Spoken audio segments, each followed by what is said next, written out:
everyone, and welcome to today's webinar where we'll be discussing the issue of cryptosporidiosis in beef herds. We're joined by vet Dr. Kat Baxter-Smith from MSD Animal Health, and we're also joined by Scottish beef farmer Raymond Martin, who farms near Blairgowrie, and also his vet Roddy Binney, where they're going to be talking about their experience of crypto on the farm. And Roddy will also be giving further examples of how he is working with some of his clients to manage cryptosporidiosis in beef herds. So each of our speakers are going to present for around 10 minutes. And then we're going to open up to questions at the end. So if you have got any questions, please pop them into the chat function, which is at the top of your screen. It should be on the right-hand side there. Also next to that, we have a resources section where we've also got a fact sheet from Morden on cryptosporidiosis in beef herds. So should you wish to look at that as we're going along or at the end, then that's available for you as well. So our first speaker is Dr. Kat Baxter-Smith from MSD Animal Health, who I'm going to hand over to now. Thanks, Sarah.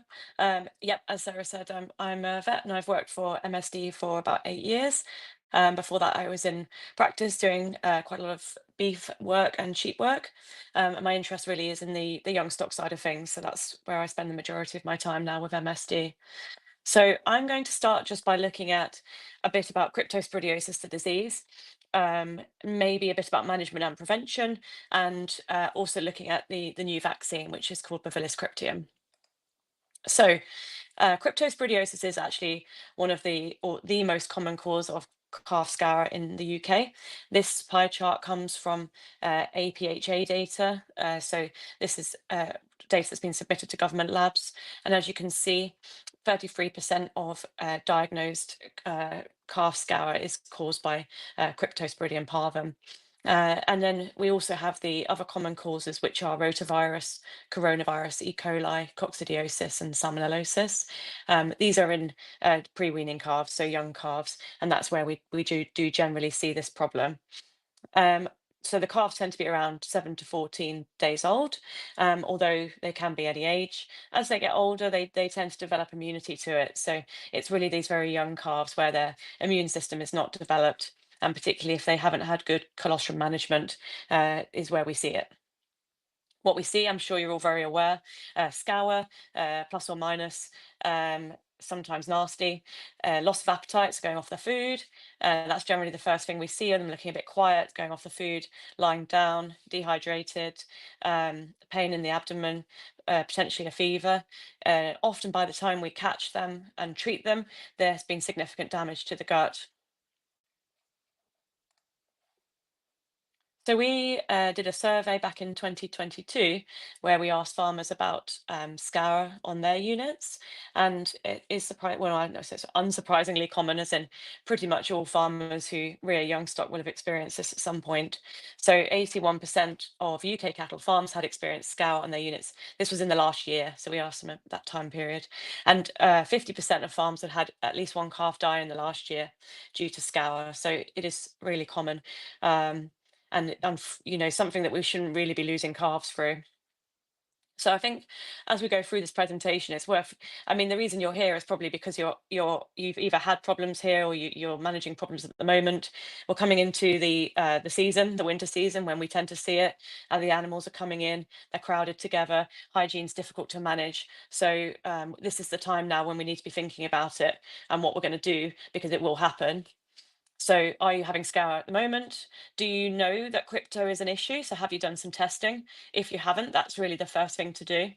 Do you suspect crypto? I know I've had farmers come up to me and tell me they smell the scour and they can smell the crypto, and probably you can, but certainly without doing actual testing, we can't be sure. And how are you managing it? So what are you currently doing, and what are the pros and cons of that management? So just worth thinking about these things as we go through. So what we have here in these two images on the left, we have in the top image the calf gut under the microscope. So the calf gut is made up of these villi, which are the long kind of fingery like projections, and the goal of these is to increase the surface area of the gut. So this means the calf can really absorb the maximum amount of water and nutrients and colostrum that it needs to grow and live. And what happens when it gets scour? The pathogens that cause scour attack those cells. So they come in, they invade the cells of the gut and destroy them. So this means they become stunted. And as you can see in the picture below, they generally become much smaller, so maybe around a quarter of the size of what they should be.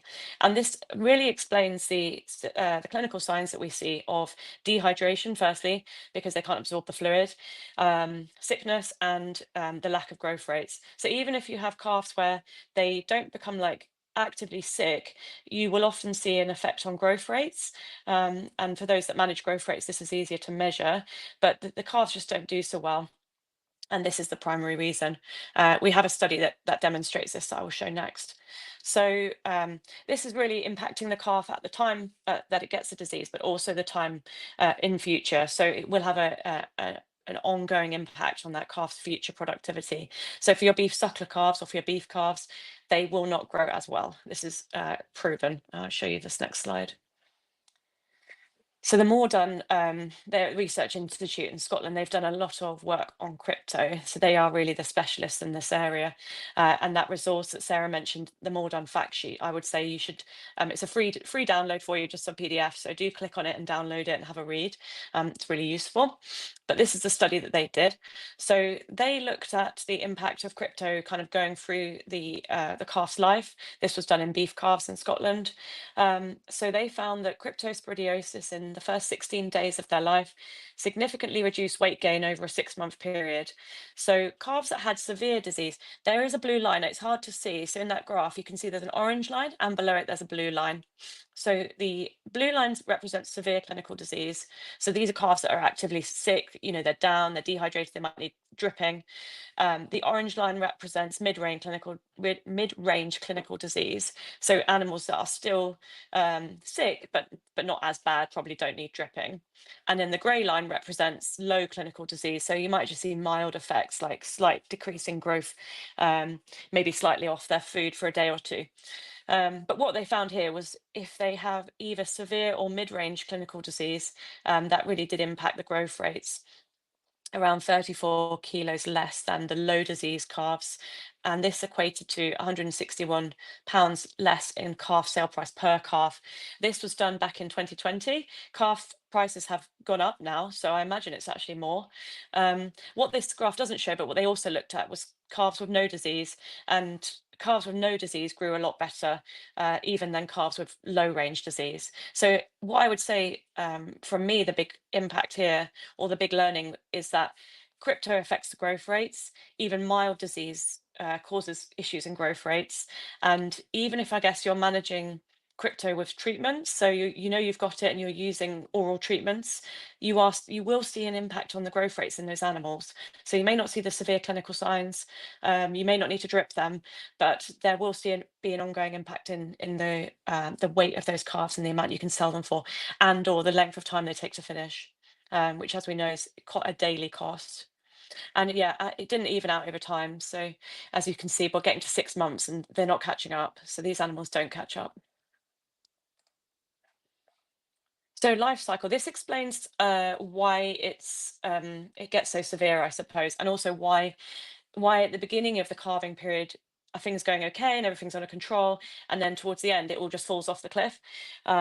This is because the crypto is it's in the form of like a little oocyst, which is an egg with a hard or very resistant outer shell. So the calf only needs to ingest a number like between 10 and 20 oocysts to cause infection. So it ingests the oocyst from dirty bedding generally, in the calving pen or calf pens, but in most cases it's often the calving pen. Um, this then cycles around in the gut, so it goes through these various phases in the gut, and produces millions more of itself or thousands more of itself, and damages the gut in doing so. And then the calf passes out the oocysts in the feces, and thousands are then spread. So and this cycle happens very fast, over about 7 days. So yes, the calves at the beginning of the period are probably landing in quite clean bedding, not very infected, and so they don't really get infection and they do quite well. But then as the infection builds up over the season, the challenge becomes higher and higher, particularly if the hygiene isn't so good. We will see thousands and thousands of ursus building up. So then the calves that are born later in the year or in the season will be subject to a very high level of infection. And then this little picture on the right just shows where the oocysts can come from. So, like your farm environment, from their own dam, because the dam will be immune. So the dam maybe is shedding some crypto, but because she's old and has developed her immune system, it doesn't cause disease in her, but she is still passing it in her feces. So from the dam, other calves, obviously, if they're kept with other calves.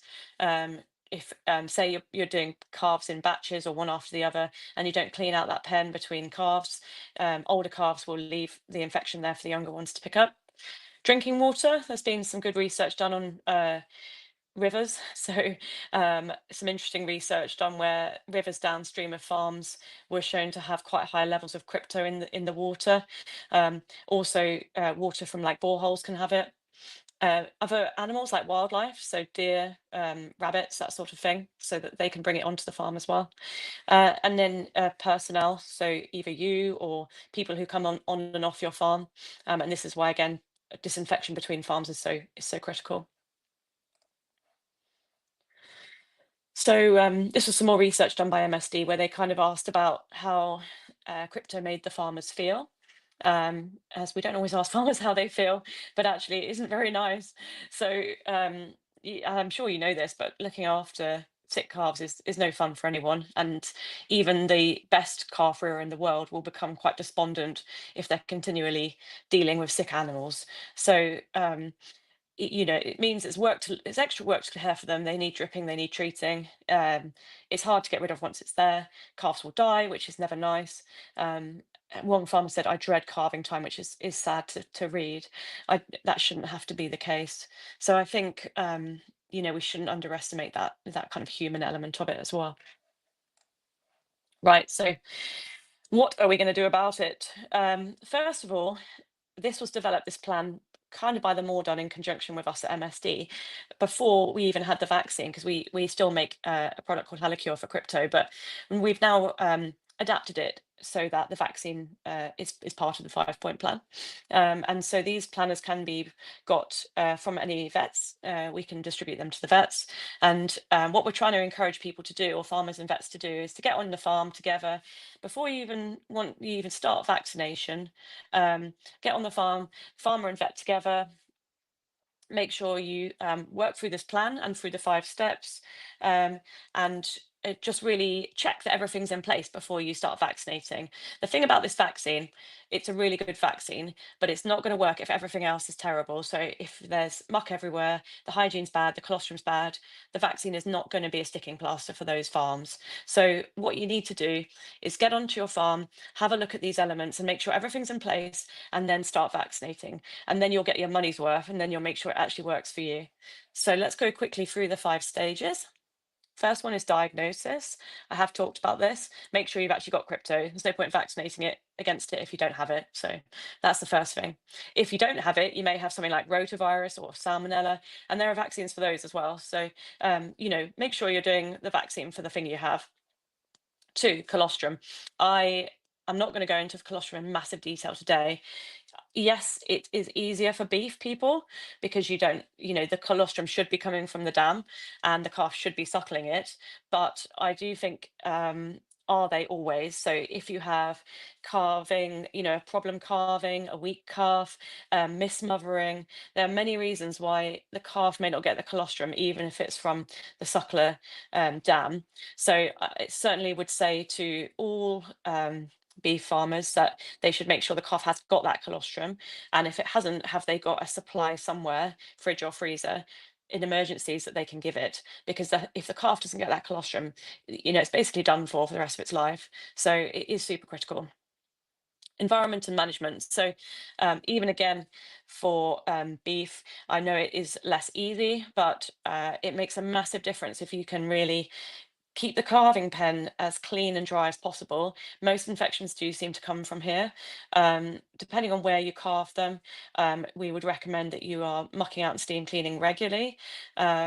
And if you can carve them in a separate pen that you then clean out after every calving, that's obviously the gold standard. I know a lot of farmers sort of deep litter their calving pens over the season, but this is going to be where it's coming from. And even if you're just starting to put down lime or mucking it out once a month, that will make a massive difference. Treatment. So spotting the calves that are sick and treating them quickly will give you the best chance of success. The thing that kills them is the dehydration. So getting them rehydrated, isolating them ideally with their mothers, keeping them warm and dry in a nice, clean, warm area. These are the key things that will help you. Giving halofuginone, like for example, Halicure, will help. But our goal is to really try and move away from these oral therapies. And certainly the feedback we get from beef farmers is they don't enjoy giving Halicure for 7 days to every calf, because that's not fun in large beef animals. So I think if we can move away from this and only have to treat the odd one, that would be ideal. And then 5 is vaccination. So I will talk now about the vaccine Bacillus cryptium, or in a minute about Bacillus cryptium and how we can use it. There's just a couple of notes I want to stress. I think things that will help you, I guess, again, to get the most from it. So this graph is 2 calves. So if we can imagine, the green line is one calf and the grey line is a second calf. They were both born in the same 24 hours in the same farm, but maybe the green calf was born during the day. It had an easy calving, so from a dam that was a good mother. It was it got colostrum quickly, so it drank lots of colostrum. The farmer checked that it did, and so its immunity is already good and high. So you can see the green line, the immunity is up high there. The grey calf, maybe it was born to a heifer. It didn't get colostrum quickly enough. The farmer maybe didn't notice that it hadn't been suckling, and so it was a bit late getting colostrum. So already its immunity is below that of the green calf. So this calf is already on the back foot. And then if we put both those calves into the same environment, maybe it hasn't been mucked out in a few weeks, a bit wet and damp, this will bring their immunity down. Poor nutrition, so they're not getting enough milk from the mother. The mother, or maybe the mother themselves, has not been given themselves good enough nutrition in the dry period. As like for beef calves, I'd say the pregnancy. But if the dam's nutrition is not good, it won't produce good enough milk for the calf. So if you want your calf to have the best nutrition, you really have to look at the dam in pregnancy or even before. So that brings it down again. Vaccination works best in calves that have had good colostrum, because their immune system is like primed. So imagine if you want to vaccinate them for like pneumonia or respiratory disease, which you would do maybe at a week or so of age. You vaccinate both these calves, but the green calf responds better because it already has a good immune system from its good colostrum and good management, whereas the grey calf is struggling still. It does respond, but not so well. And then you subject them to stress, moving, weaning, all the things we do to calves. This will bring down their immunity even further. And as you can see here, the red line represents when they get disease. So in a calf that's had good colostrum, good care, good nutrition from the mother, responded well to vaccine, it's less likely to fall sick. Whereas the calf that's had not such a good start in life is much more likely then to get sick. And hopefully that you do, you will recognize this, as in you probably see this on your farms, the calves that get sick. You'll be like, oh, actually, I do remember that one didn't have a good calving, or that one maybe we could have given it colostrum a bit quicker. So hopefully that resonates with you. I know it's not so easy to collect and store colostrum for beef. There are a few options. So you can either get colostrum from dams. So if you've got any nice dams that are producing lots of colostrum, you can have an emergency supply in the fridge or freezer. You can store them in the freezer up to about a year. You can store them in the fridge for about a week. You can add potassium sorbate, which extends the time, or means you can actually store colostrum at room temperature. So that can be done. Also, there is the option of powdered colostrum. I would say it's worth having some of this just for emergencies. The only thing about powdered colostrum is it doesn't have the antibodies to the diseases on your farm. So if you're vaccinating your cows with, say, rotovec or a vaccine in pregnancy, that powdered colostrum won't have that benefit. But it's good to have just in case. Some disinfectants here, because we always get asked about disinfectants. This list is actually in the Mordan fact sheet that is on your resources tab. So these are disinfectants that have been tested by the Mordan and are known to kill crypto. So I would say use these.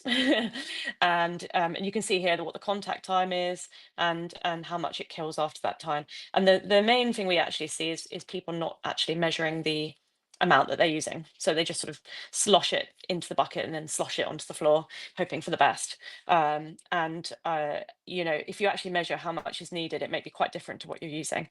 And that is one of the things that can really make a difference. Cool. Let's move on to the vaccine now. So hopefully most of you have heard about this. It's been launched now for around a year. And it is the first and only vaccine for cattle or any species against cryptosporidiosis. It took about 20 years to develop, so it was a struggle, but it's here now, and very exciting for us. I think we've learned a lot in the last year about how to use it and how well it works, and we'll get some practical advice from Roddy and Raymond in a minute. But it certainly is always great to have something that's so new and innovative. So how does it work?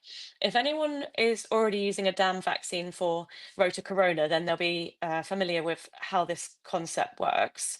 You vaccinate the dam in pregnancy. So generally in the last 12 to 3 weeks prior to calving, she produces antibodies and they float around in her blood. And then when she produces colostrum, the antibodies pass from her blood to the colostrum. The colostrum is then fed to the calf, or the calf suckles it. And then this gives the calf passive protection. So as the calf is born with no immunity, hopefully we all know this, it's not like a human baby. Like human babies get some protection from their mothers through the placenta, whereas calves get nothing. So when the calf is first born, it is fully reliant on that colostrum. So it gets the colostrum. These antibodies then go into the gut, and for the first 24 hours, they can also pass into the blood. So they can protect the calf through the blood and through the gut. Then we continue to give colostrum and transition milk for 5 days. And thankfully, in beef, this is relatively straightforward. And the antibodies line the gut. So they stick to the cells of the gut and protect them against the bugs that come in. So they form like a sort of shield for as long as that calf is taking on that colostrum and milk. So you can see in the little graph at the bottom here, maternal antibodies go up when you feed the colostrum, and they gradually decrease over a couple of weeks. And then the calf produces its own antibodies, generally from a week or two of age, and that's what will protect it as it gets older. But we just have this gap in the middle where the maternal antibodies are waning, the calf antibodies haven't quite got there yet. And the main things that we can do to kind of minimize this gap is to give really good colostrum management, vaccinate the calves where we can, and make sure they're in a good environment. So I know this is a slight sticking point, as Rotovec is only 1 dose. The first dose for Cryptium is 2 doses, 4 to 5 weeks apart, ideally. Second dose completed 3 weeks before calving. Subsequent doses can be 1 booster in pregnancy. So it is only the first time you give it needs to be 2 doses, and then every time after that is just 1 dose per pregnancy. It can be given at the same time as Rotovec, so that should hopefully help with planning. And we do need to give both doses. I think I have had farmers where they think they're being cunning by cutting out one of the doses, but it won't work so well. So you do need to give both doses. Obviously, this is quite nice because it means you don't have to ideally do anything with the calf. So, we also sell this vaccine into the dairy sector, and they have to feed the calf colostrum and transition milk for 5 days, which is not necessarily what all dairy farms are doing right now. However, with beef calves, they are suckling from the mum. And so as long as they are suckling for 5 days, they are getting that benefit. So this should be a sort of no-brainer, really. And it means you don't have to handle the calf or the mother to give them Halocure or Parafor or whatever else you're using. It means you can really leave them alone, which is what they want. So that's quite nice. So yeah, we've done quite a lot of trials. So there was clinical trials to license the vaccine. Obviously, we're very much subject to a lot of rules and regulations around this, and we demonstrated better weight gains in the vaccinated calves and vaccinated dams. That was quite a significant finding in the beef calves. Less diarrhea, so reduced diarrhea, reduced deaths, improved colostrum management. So it really does work if it's given properly and used properly. And hopefully means we can reduce or eliminate the need to dose calves daily for the first week of life. So reducing our use of antibiotics, which is always important. It improves the not many people talk about this or think about it, but a calf is a baby, and giving it antibiotics in the first week of life is not a great way to rear an animal. You wouldn't really do it for humans. So if we think about the calf gut microbiome, not giving antibiotics in that first week, if we can help it, really does improve the whole microbiology of its gut, and it means it's more likely to be able to use its nutrition better, and hopefully less stress for you, which is always nice. So yeah, that's my section. So any questions? I'm hoping there's going to be some, but we've already got a few coming in, and we would love to hear them. So please bring your questions, and we will answer them at the end. So let me move on to Roddy and Raymond. Hiya, I'm Roddy Binney. I'm a vet in practice in Blairgowrie in Scotland. Been in practice for about 19 years, something like that. Raymond's one of my farmers. He's been my farmer for, 7, 8 years, something like that? Up to 10 years, I would say now. Getting up, yeah. And you've not had the easiest time with crypto over the time. No, I haven't. No, as we'll get on to. So, yeah, crypto, it's interesting seeing the different stats. I've just been thinking about it for mine, but basically I've come up with a similar sort of number of stats. Our farms will be 95% suckler, something like that. And of our farms, you'd say 10% of them, it's a severe issue requiring intensive management. Every year it's an issue. There'll be a good proportion where it's a sporadic issue with occasional cases, and maybe about 40% of farms you don't really see it, but it's there in the background and just not being diagnosed. And yeah, depending on which lab you go to, you can vary between 35 and 55, 60% of infectious cases, but they're the actual calves being submitted into them. Oh, excuse me. So risk factors that I feel to be an issue. Modern farming practices, the bigger units, indoor calving, calving as early as possible to get good calves ahead of grass, and just producing bigger farming units. Way back when it was smaller units, you seemed to get away with it a wee bit as long as you tightened up your calving. But now with bigger units and mixing of stock between farms, most places do have the potential of crypto and potential of an issue with crypto. I would say, however, the majority of our clients have managed to stay ahead of the game through a lot of hard work with disinfection and biosecurity in the calving pens, and also the use of Rotavirus, Corona, and Fincovis vaccine, which I think you would say would be a slight game changer originally. Yes, we've been using Rotavirus for about 10 years now, and it has been a massive help until we got into trouble with crypto. So yeah, I'll go into these slides with Raymond, and I'll let Raymond chat through a wee bit of what he does and what he does. Our farming system is that we buy in about 250 bull and heifers every year, and these would come from the markets and from a lot of different herds. So we're far from this ideal of a closed herd. But anyway, we put these heifers in calf and calve them, and then sell the heifer with her calf as pairs at about, the calves would be 12 weeks old. 5 or 6 years ago, we had serious problems with crypto, and we didn't even know initially what we were trying to treat until one of the vets said, let's have a sample of this feces, and it was crypto. So we began then using Holocor, and normally when we start calving, we pen them in pens of 20. So each group of 20 would have only a difference in age of about 3 to 4 days, maybe 5 days at the most, because we're calving so many. And the first 3 groups of 20 would probably be okay. And the 4th group would be, they would have crypto, but not so bad.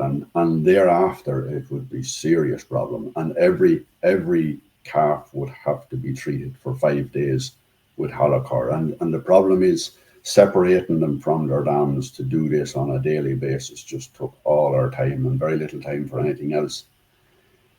So then we had heard in 2024 there was a vaccine about to come, and we asked about it, and we thought let's try a group of heifers, maybe 20 or so, to see will it work. But in the event, we vaccinated a lot, and we did them twice, and we calved on the home farm about 180 heifers, and my son would have about 50 in Aberdeen, and we could hardly take it in how good it was, because we never even had a case of crypto on the farm in the spring past. But then we also have a small herd of cows, about 30, and we actually forgot to vaccinate them. We were so busy. But anyway,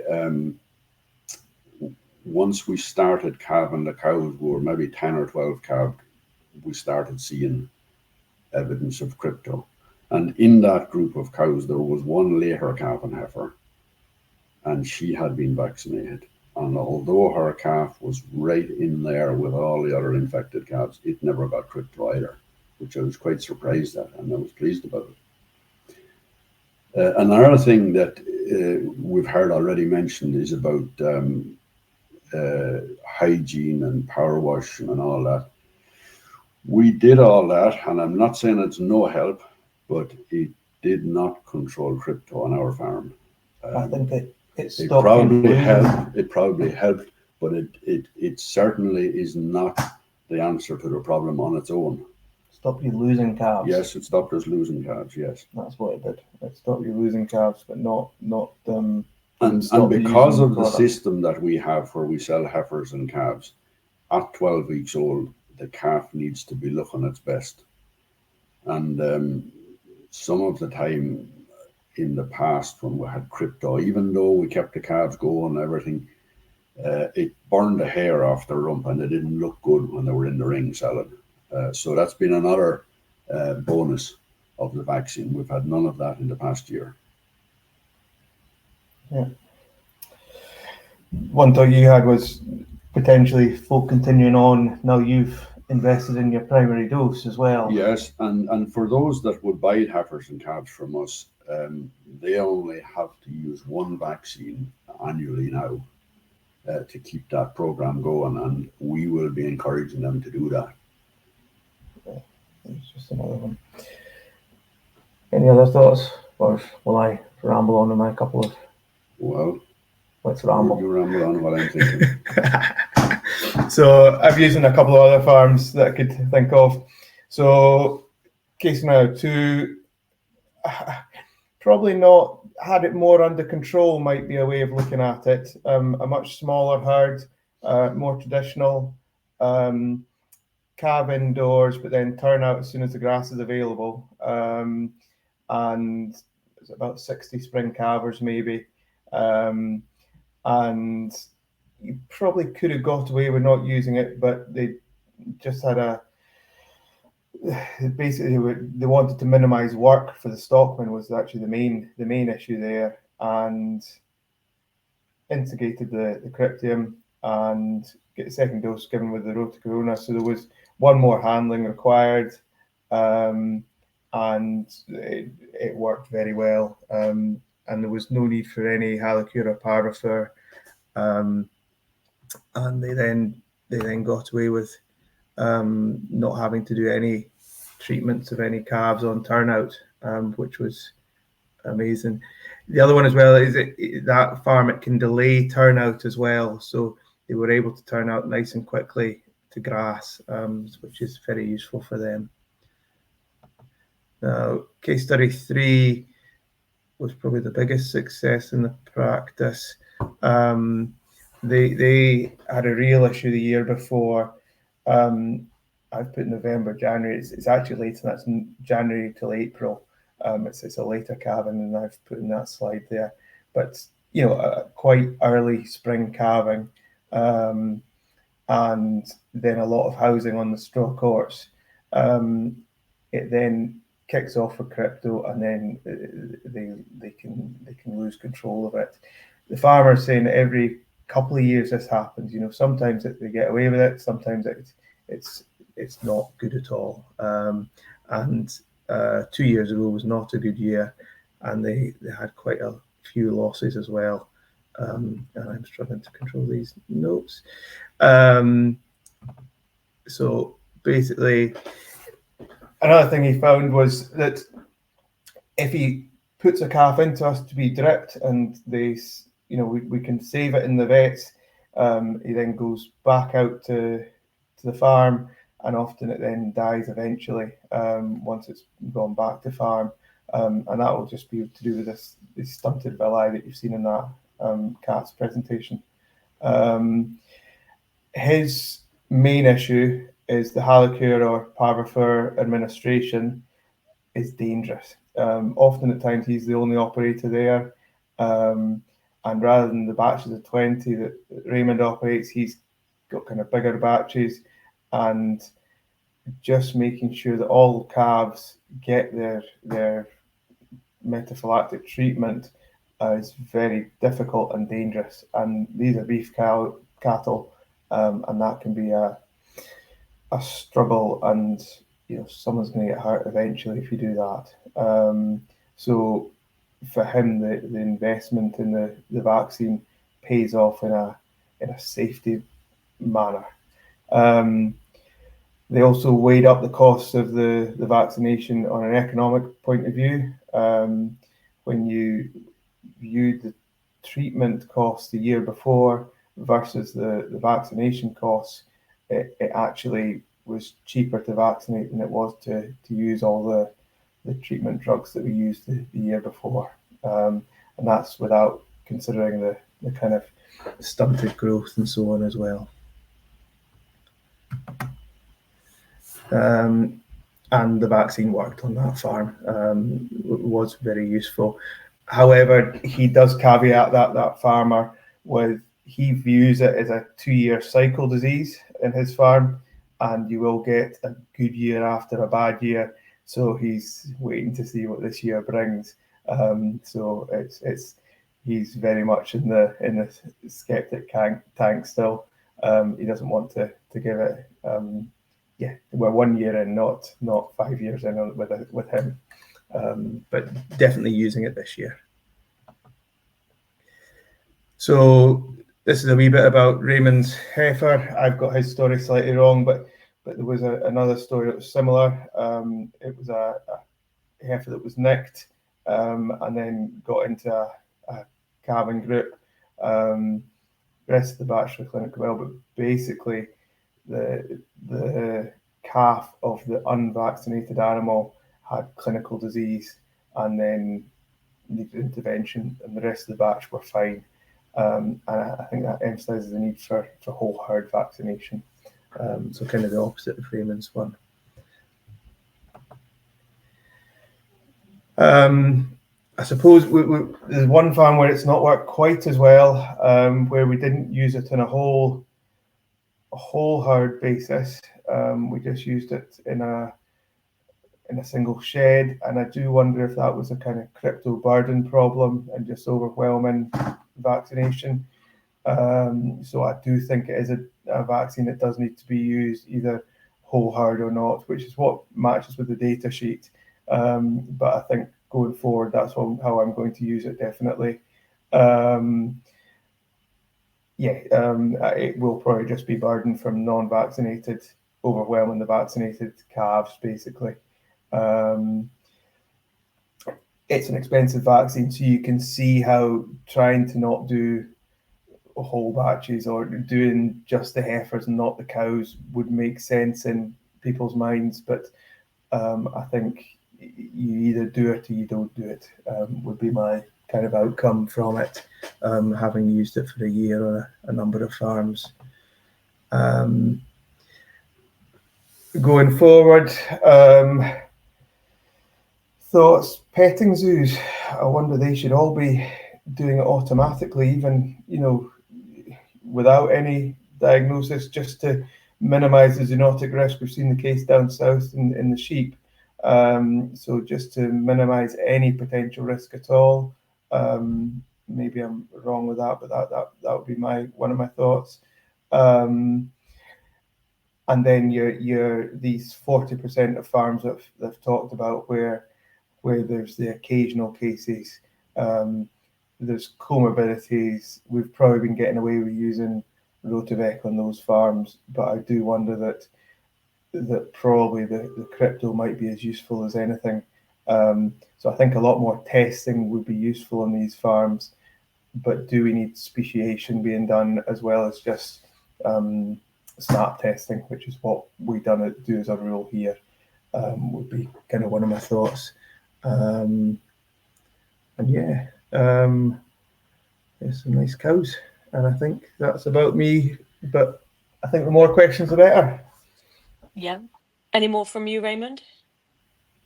Not really questions, but I was just thinking there while Roddy was speaking.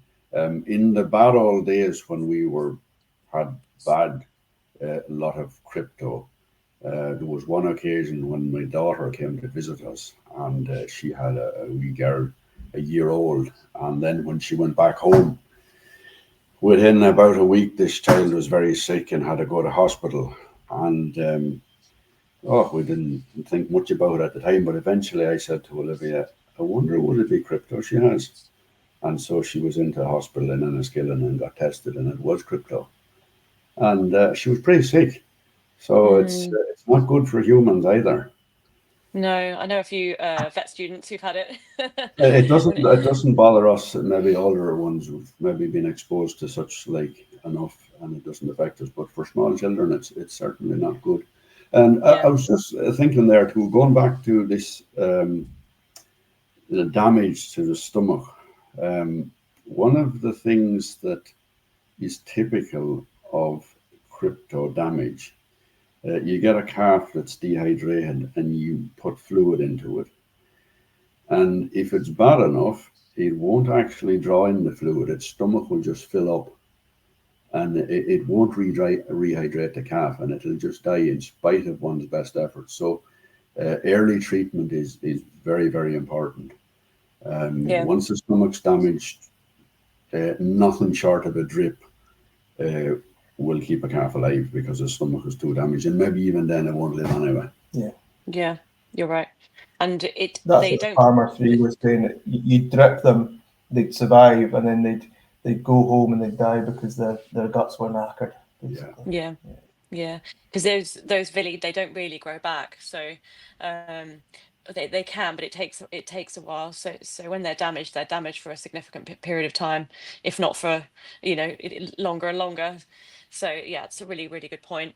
We have got some questions, so I'm going to start on those so that we can try and get through them all. And I'll just go through them in order, and I'll probably come to you two for quite a few of them, because there's some quite practical questions here. So somebody has said, what do you recommend for an isolation policy? We have a policy and believe it works, but it's nice to hear what others are doing. So yeah, it'd be good to hear from you, Roddy and Raymond. What do you recommend to your farmers, Roddy, and what does Raymond do?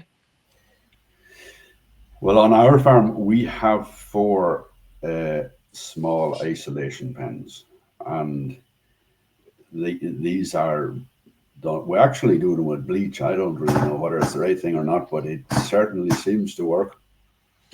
And between calves being put in them, we power wash them out and put bleach in.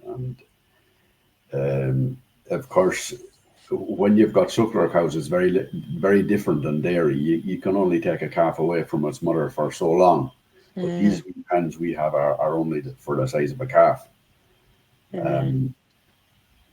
It's very difficult when you're a beef farmer to isolate a cow and a calf. It's not so easy practically. No, because I can imagine if they can't see the others, they get quite distressed as well. So you kind of, you want to kind of not stress them, but also keeping them away. Yeah, we normally say to isolate them with their dam, but I agree that does very much require on certain facilities. It's very farm specific as well for doing that as well. It's not easy. Yeah. Is there anything else you'd say, Roddy, about that? And again, that's where I like Raymond's idea of batching up groups in small ages. At least then you can treat a group of ages at one stage. I do think that works well for scour in general. Yes, it's not isolation, but it gives you the ability to treat a whole cohort group as one age. So we'll get people who calve and then move on and calve and move on. And I feel that kind of works quite well. It also means that they've not got calving cows messing up the bedding that they're in, because often that's often quite a stage at which you get an issue as well. Yeah, and I'm sure we all know this, but cows, when they're calving, they tend to have this sort of dip in immunity. So if they are going to be shedding crypto, it will be the time they're calving. So the calving pen is certainly an area to focus on. Okay, let's move on. I would like to know more about the sanitization procedure to control cryptosporidiosis on farms. I mean, that's a big question, but yeah, what do you do, Raymond, then? What's your kind of cleaning and disinfection protocol for your general pens rather than your isolation pens? I think well, we do clean out all our maybe I better go back to the start. So we pen all our heifers in groups of 40, and as they calve, we take them out of those pens and start in new pens, and these are roughly the same size, but then with calves they hold 20, and then every 2 or 3 weeks we clean out the pen completely. But I would have to say that I don't believe that all this power washing, it's not able to prevent crypto. It's a help, but for me anyway, it took the vaccine to make the difference. Roddy did say they were not dying, but when you were doing it, I didn't let them die. We can't afford to let calves die. I do wonder, reading up and thinking about it more, that letting commercial companies come in and do it for you and using hydrogen peroxide is maybe the way to do it. It's nasty stuff to do yourself. But that's maybe the way forward, and they can do it properly. Because I think farmers are very to do it at lower concentrations and probably with the wrong products often. But you see the contact time for hydrogen peroxide, it's the only one there that's of a low time frame that's actually going to work. So I think that probably is the product to use. But it's not a nice thing to be using. So you need the proper PPE for that. The Mordun, because they did this work, I'll just see if I can find that slide again. Here we go. The Mordun did this work, and they, on their farms, they now use hydrogen peroxide because they were so convinced about the effectivity of it. But like you say, it isn't the nicest. And I know this isn't so relevant for beef, but for dairy farms, if they are going to use it, they need to keep away from the milking area completely, because you cannot have that contaminating the milk. So yes, this is the list, and I would say download the fact sheet from the resources, because it's on there, and the main things for me are the correct concentration. And in terms of any tips from me, I think it's mainly removing organic matter, because we do know that the crypto parasite just builds up and up and up in the muck. So removing the muck, Power hosing, I have a bit of a love-hate relationship with. It sort of seems to spread stuff. It can get the dirt off really well, but particularly if there's animals in the building, it kind of aerosols the feces. Lime I really love. I think lime is brilliant. So putting lime down in the calving pens and anywhere that it gets high traffic, I think lime is great. So use that liberally. And always putting down as much clean bedding as they need. I think the thing we see the most is that there's not enough bedding generally put down, and it is probably the cheapest way of doing it. So I'd say from my side, those would be my top tips. I think that's what bedding is probably the thing that makes the biggest difference currently. And actually, you'll see more crypto on a bad bedding year around us. If the straw is of bad quality, it will be a bad year for crypto because of that. Might be interesting this year because there's been so poor harvest for straw and hay generally. So whether that people are going to be scrimping on their bedding. There's another thing that I might just mention at this point. We are almost all spring calving, so it's pretty much February and March, and we would maybe calve about 15 in July, August.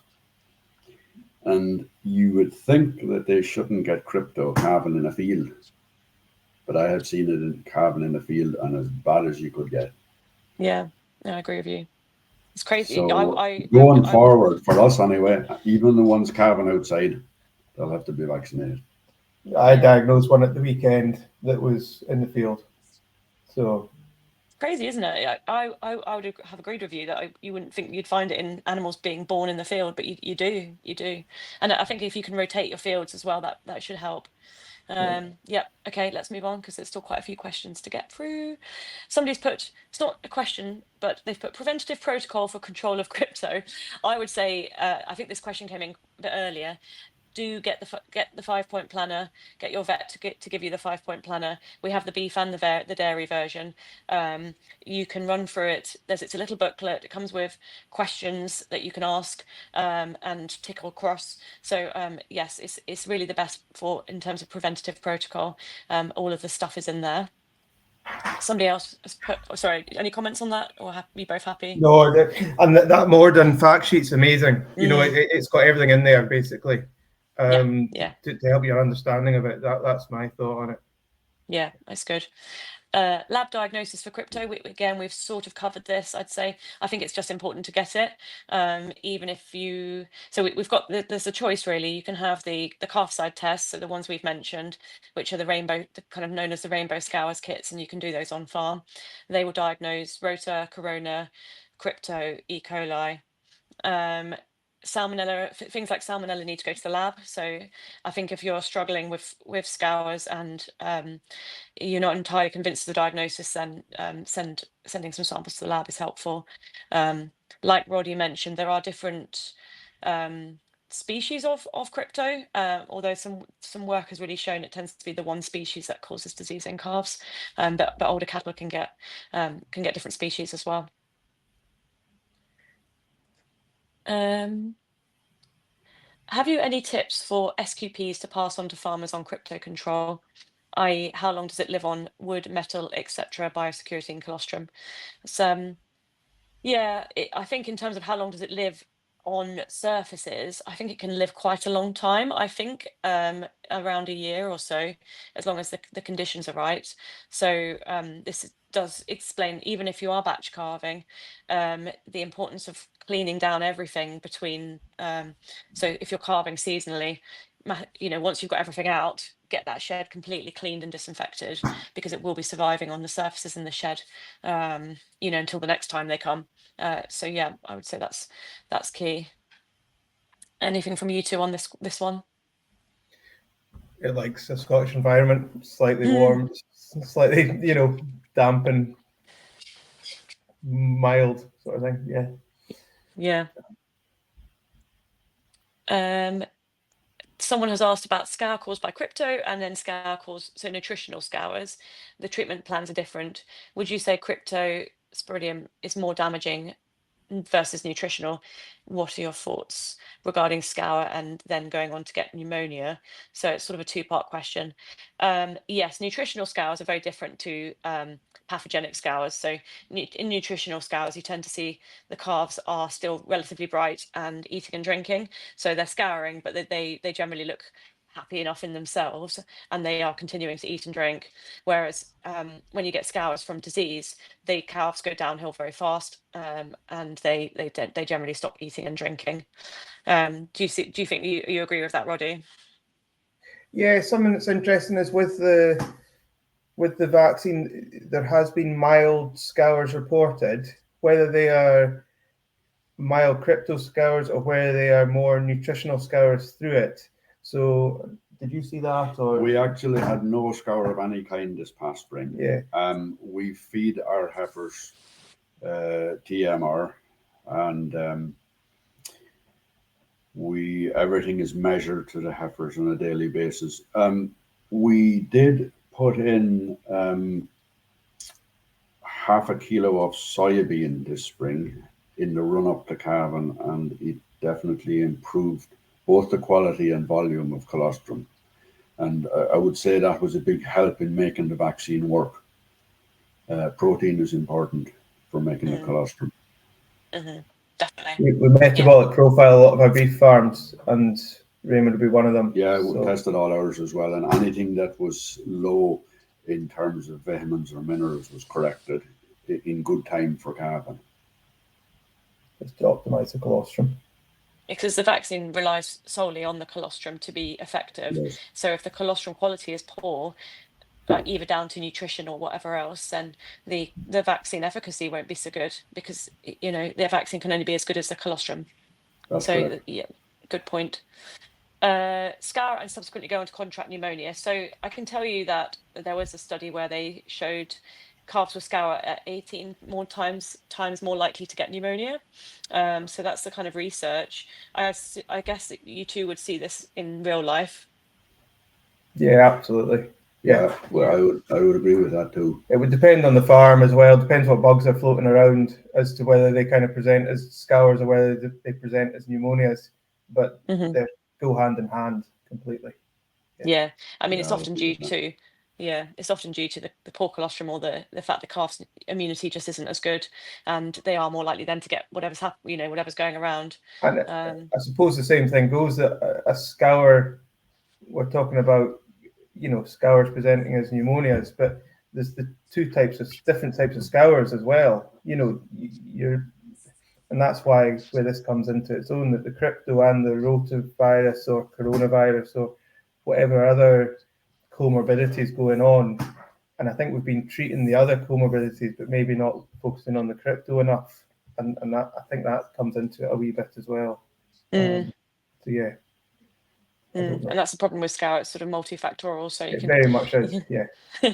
Get on top of one thing, but you've got the others to think about too. Can crypto be carried between farms by people such as the vet, i.e. if they attend a calf with scour and then go on to assist at a calving?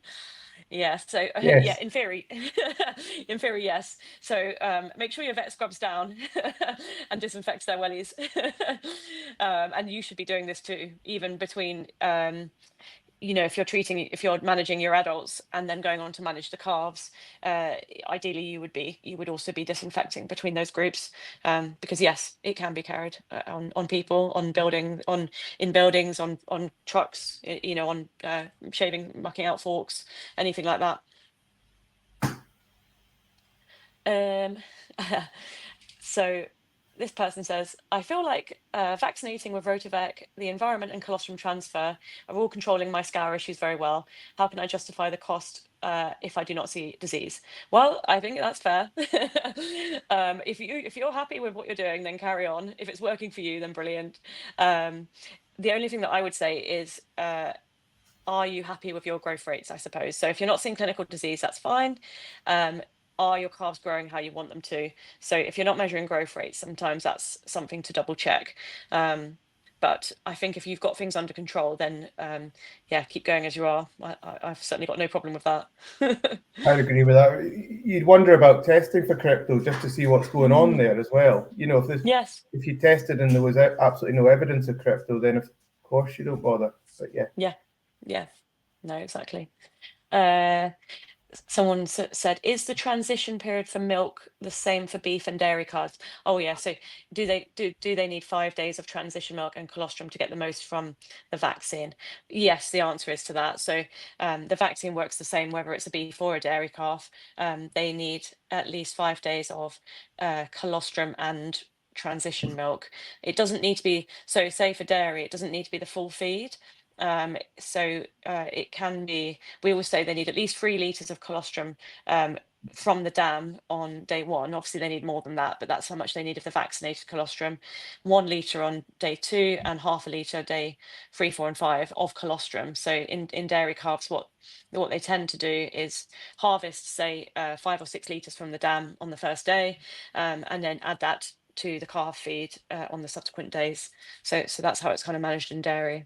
But in beef, hopefully that's relatively easier to do if the calves are suckling.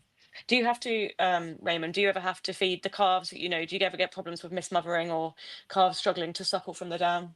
Yes, plenty of problems, but we make sure that they get the right amount of colostrum. Yeah. The thing is that you don't have to lose many calves now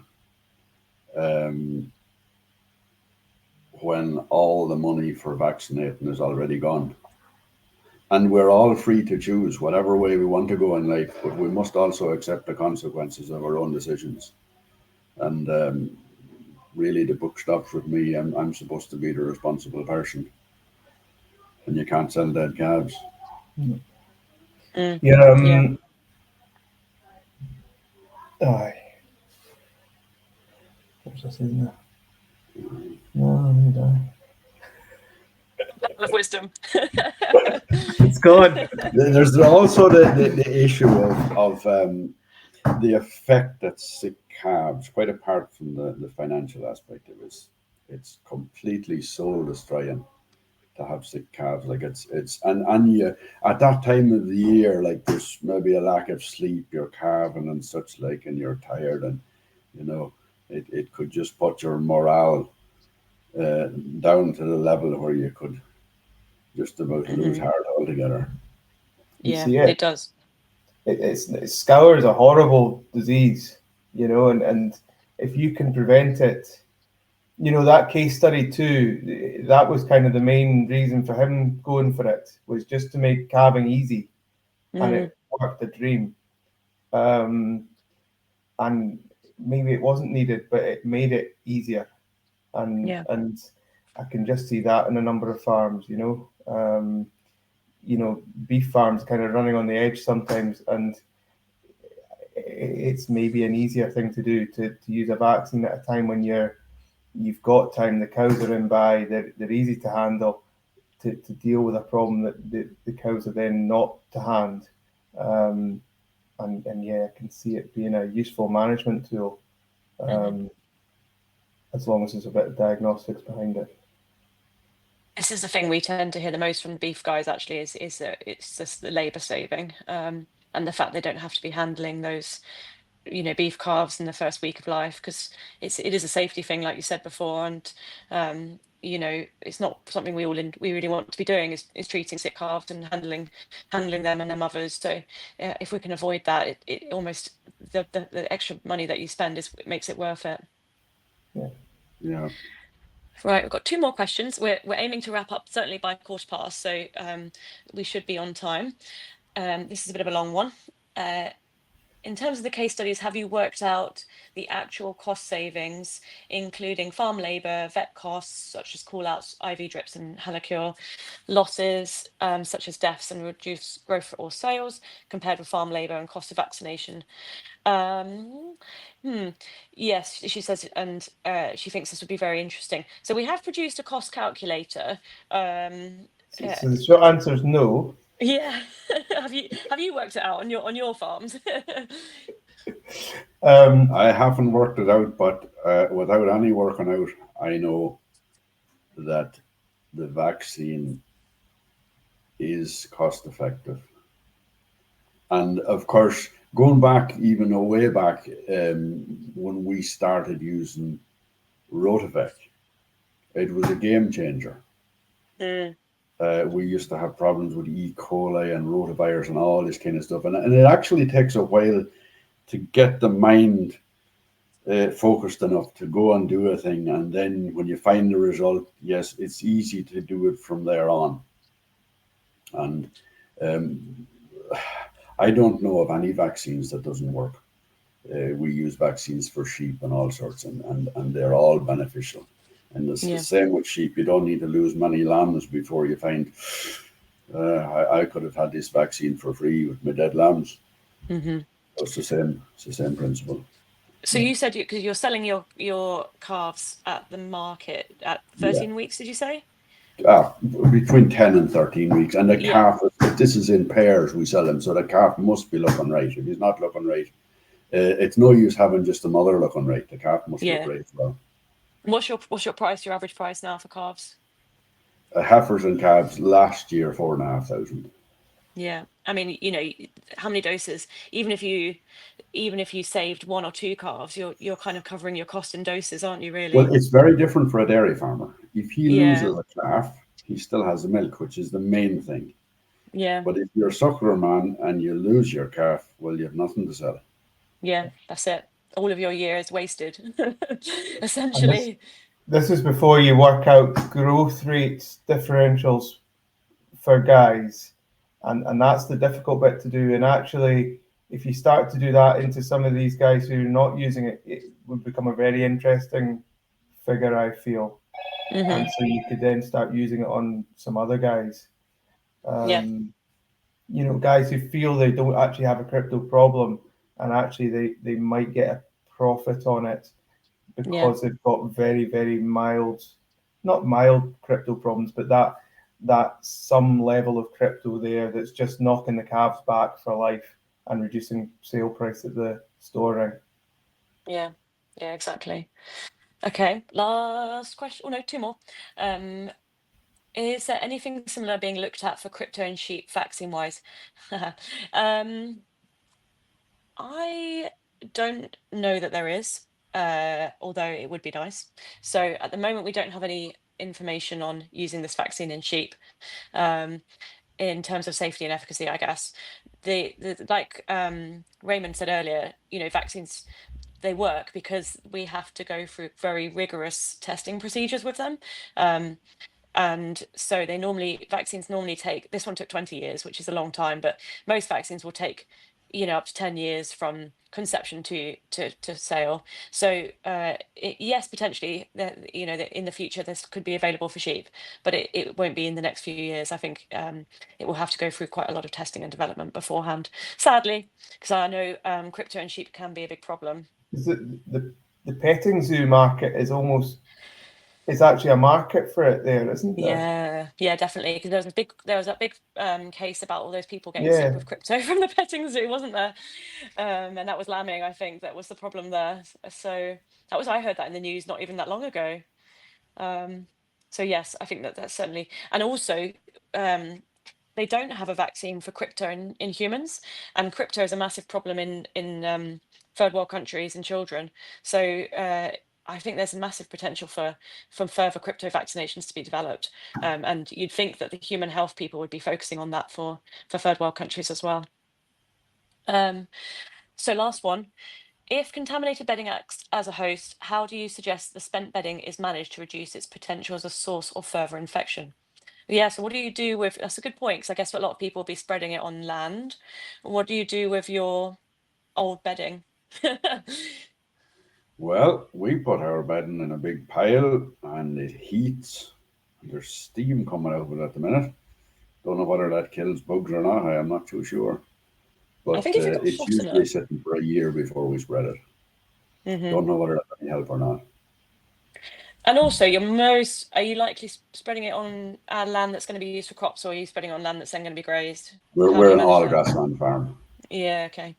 I mean, ideally, I guess if you're going to be really pedantic about it, you'd spread it on land and then have crops on that land the year after, and then rotate it. But I think if it's sat there for a year, you're probably okay. But yeah, it's a fair point.